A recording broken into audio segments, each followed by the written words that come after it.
I would like to say that in all local languages of northern India, like Punjabi, Kashmiri, Sindhi, Marathi, and Bengali, besides Hindi and Urdu, there are various degrees in their way. Persian language is there in a large number of Persian words and expressions, including popular proverbs, exist there.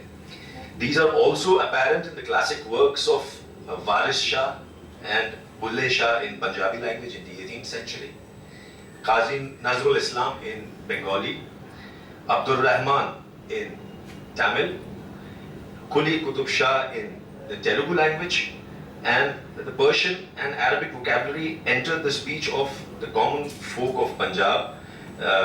It is evident in the spiritual poetry of Baba Sheikh Farid Ganjishikar, and it is also there in the Sikh scriptures like the Adi Granth, the spiritual hymns of Guru Nanak, and it's also there in one of the letters of Guru Gobind Singh. So the Indo-Iranian relations are there through the medium of language in various denominations all over.